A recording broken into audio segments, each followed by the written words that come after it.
It's Saturday. Welcome to another edition of Life with Ola. By the way, happy new month.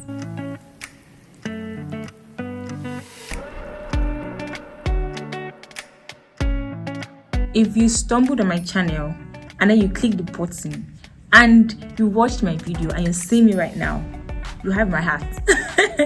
Thank you so much for deciding to click my video to watch it. Please do not subscribe, like this video, comment, and please share. And if you're already part of my beautiful community, words cannot express how I feel. Thank you so much for always turning up for me. God bless you, and we turn up for you too. For the past couple of weeks, we've been talking so much about lifestyle and all things in between. So I thought that the best way to enter February is to, go back to our basics, which is food. So again, back to food, and I've been thinking a whole lot in the past few weeks about some lies that we were told growing up. I'm not calling our parents a liar, but all those misconceptions that we had about food, and then we just sort of grew into it. And for some of us, still some beliefs that we had to date, and we might just pass it on to our children. So I thought just talk about food myth. So I'm talking about 5 that I literally grew up with and sort of stuck with me that I don't forget, right? So let's get right into the video.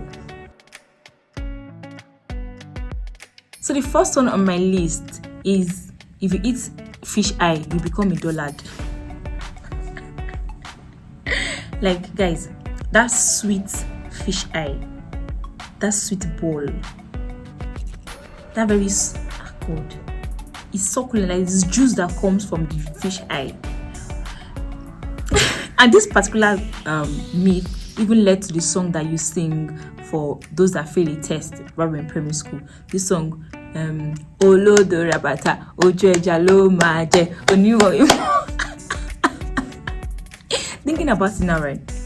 I'm a lover of fish eye. That back then when my mom buys all these ejakika and roasted fish, like mom doesn't really like the egg. So my brother would go and remove it and be beg, as in we'd be struggling for the fish eye together. And I wasn't failing test, so I don't know. What was I thinking? Was I thinking that maybe the person it's me? I said, I don't know. Thinking about it now, right? I'm literally just shocked. Like, okay, what exactly were we thinking? What exactly? Like, why were parents saying that? I cannot really explain why they were saying that to us. The number 2 on my list is, if you eat chicken buttocks, you'll be a talkative.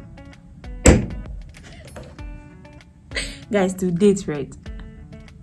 I don't believe in the myth, but somehow, I just feel like, why will I be eating chicken buttock? I just don't like it because I feel like poop comes out from there, right? Why will I then eat it? I'm not really a fan of chicken buttocks. But please, what's the connection between chicken buttocks and talking too much? Thinking about it now, I just wonder why.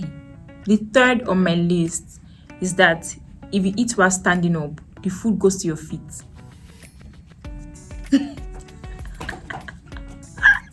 I'm just wondering, are we actually going to do this to our children as adults? Because nothing explains me eating while standing and the food going straight to my feet. Nothing explains it. Nothing. The 4th one on my list is, don't eat your meat last. If you eat your meat or the protein in your food last, it means you're a glutton. Guys, to date is an habit for me. When I'm eating, the last thing I eat is my meat or fish or protein or whatever I have on my food. Except if maybe it's suya you're giving me. But if it's like chicken or fish or whatever protein, right, I eat it last. Just because growing up, we're taught to eat our protein last. Now thinking about it, why? Really, I'm forced to ask, Mommy, Daddy, why? Why? It's just so funny. And to think that some of us still keeps these things in our head and we still act some certain way because of this food myth that we already learned from our parents. crazy, man. The last one on my list, I'm sure almost everybody that grew up in Nigeria can relate to this last one. If your food falls on the floor, don't pick it. The devil has kissed it.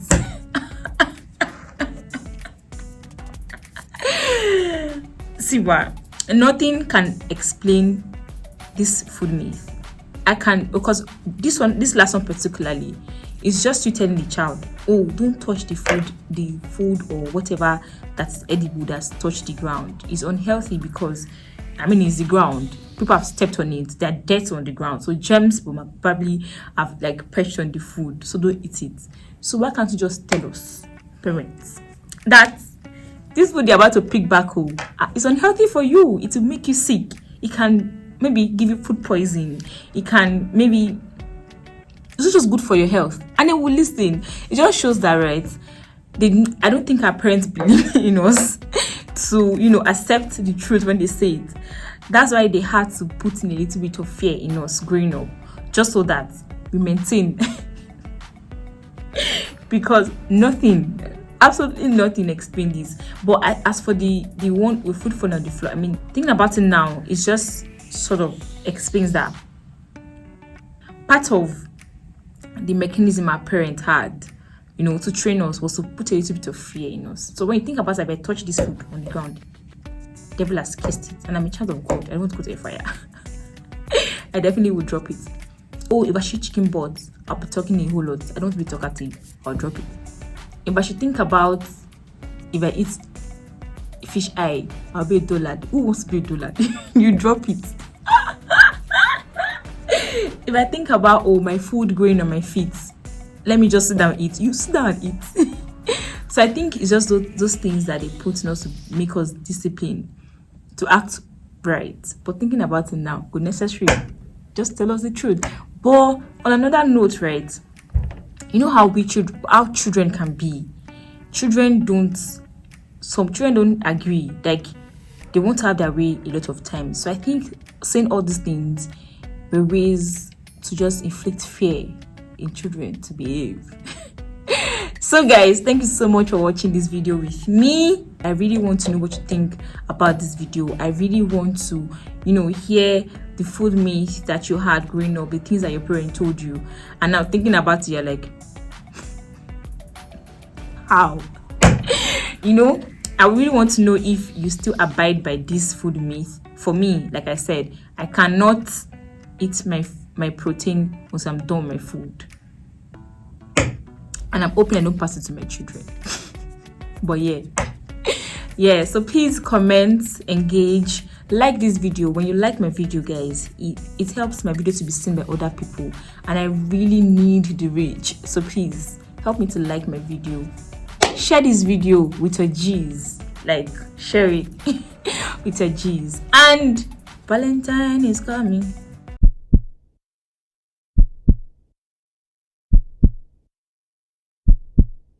Thank you guys for watching my video. Please do not subscribe if you haven't. Help me subscribe. Help me. So guys, I want to say a very big thank you to all my new subscribers. The last time I posted on YouTube, which was last weekend, I was on 298 subscribers, and now I'm on 315. I want to say a very big welcome to every new community member on board. Thank you so much for joining my YouTube channel. I promise you're not going to regret it. Bye.